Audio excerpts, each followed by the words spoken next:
যে কারণে আন্দোলন করে বুকের রক্ত দিয়ে প্রতিষ্ঠা করেছিলাম 5ই আগস্ট।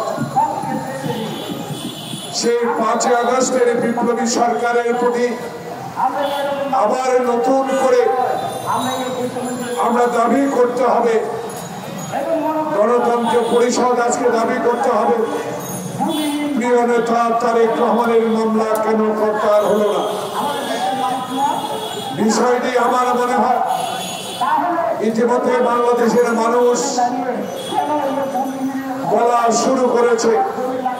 এই মুহূর্তে দরকার বাংলাদেশের জাতীয়বাদী শক্তি অতন্ত্র প্রহরী, যিনি 10 বছর দেশের বাইরে থেকে বাংলাদেশের এই জাতীয়তাবাদী শক্তিকে আন্দোলনের রূপরেখা তৈরি করেছেন, সেই তারেক রহমানের এখন খুবই দরকার।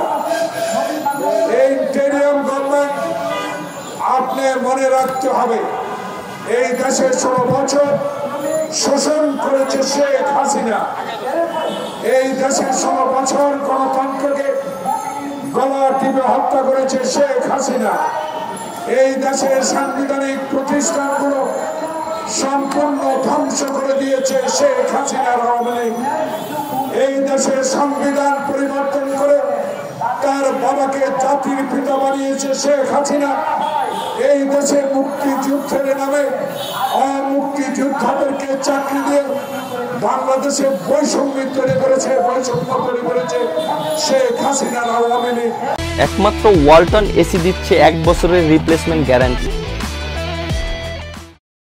প্রিয় বন্ধুগণ, যেই কারণে 16 বছর বাংলাদেশের মানুষ তার অধিকার ফেরাতে পায় নাই, আন্দোলন করে মায়ের বুক খালি করেছে বহু মা বাবা। সেই কারণে আজকে ডক্টর ইউনূসের তত্ত্বাবধায়ক ইন্টেরিয়ম সরকার প্রধান আপনি আজকে দেশের বাইরে জলবায়ু অনুষ্ঠানে যোগ দেওয়ার জন্য আপনি বাকুতে আছেন। আপনার কাছে আপনার এখানে থাকা উপদেষ্টার মাধ্যমে আমরা জনগণের কথা বলতে এখানে দাঁড়িয়েছি। আমাদের নিজের কথা না, গত 2 দিন আগে বাংলাদেশে 2 জন উপদেষ্টা শপথ নিয়েছে।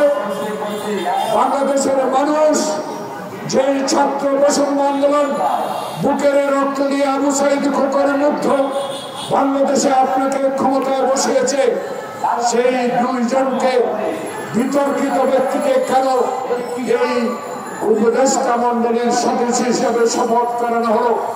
যিনি তার ভাই আওয়ামী লীগের এমপি ছিলেন, যিনি একটি মামলার এখনো খুনের আসামি।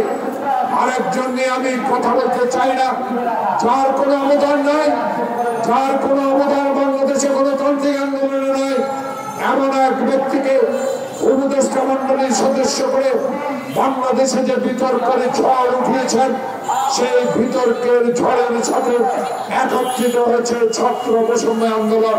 প্রিয় বন্ধুগণ, এই বিতর্ক ব্যক্তিদেরকে বাংলাদেশে আজকে শপথ করিয়ে বাংলাদেশে আবু সাঈদ খোকনের রক্তের প্রতি অবমাননা হলো কিনা, এটাই জনগণ আপনার কাছে জানতে চায়। প্রিয় বন্ধুগণ, তারেক রহমানের মামলা প্রত্যাহার হবে না সেটা বিষয় না। বিষয় হলো বাংলাদেশে 40 লক্ষ মামলা বিএনপির বিরুদ্ধে, 19 বাদী, আওয়ামী লীগ বাদী, কিন্তু আজও 3 মাস 10 দিন অতিক্রান্ত হলো, এখনো বাংলাদেশে বিএনপির যেসব নেতা কর্মী আন্দোলন করতে গিয়ে আজকে মামলার আসামি হয়েছে। যারা গুম হয়েছে তাদের বিচারে আওতায় আনা হয় নাই, যারা আহত হয়েছে তাদের চিকিৎসার ব্যবস্থা করা হয় নাই। এখনো মামলা প্রত্যাহার কেন হলো না? এইটুকু বাংলাদেশের আন্দোলনরত সকল রাজনৈতিক দলের নেতা কর্মীরা আজকে প্রশ্ন রেখেছে। প্রিয় বন্ধুগণ, আমরা দেখেছি শহীদ জিয়াকে নিয়ে যারা সংসদে দাঁড়িয়ে অমূলক কথা বলেছে, যারা খালেদা জিয়াকে বিনা কারণে সাজা দিয়ে 5 বছরের অধিক জেল খাটিয়েছে, আজকে তাদের উদ্দেশ্যে আমরা বলতে চাই, শেখ হাসিনা নাই, কিন্তু শেখ হাসিনার প্রেতাত্মারা বাংলাদেশে এখনো বহাল তবিয়তে আছে। এদেরকে অপসারণ না করলে শুনেছি ট্রামের নাম উল্লেখ করে মিছিল করবে 10 তারিখে। প্রিয় বন্ধুগণ, গুলিস্তানে মার খেল কারা? আর শেখ হাসিনা তুমি হিন্দুস্তানে পালিয়ে দিল্লিতে ঘুমিয়ে আছো, আর বাংলাদেশের মায়ের বুক খালি করে গণতন্ত্রের হত্যা করেছো। লজ্জা হয় না আমারও ট্রামের নাম নিয়ে আবার বাংলাদেশে রাজনীতি করতে আসা? তাই আজকে আমরা বলতে চাই, নির্বাচন দিতে হবে, নির্বাচনের রোড ম্যাপ দিতে হবে, নির্বাচনের তারিখ ঘোষণা করতে হবে। তারিখের ঘোষণার সাথে সাথে সংস্কার করে আমরা তো আপনাকে সমর্থন দিয়েছি। আবার ষড়যন্ত্র যদি আপনার বিরুদ্ধে কেউ করে, রাস্তায় থাকবে তারেক রহমান, তার দল। তাই আজকে এই দলের প্রতি সহানুভূতিশীল হতে হবে।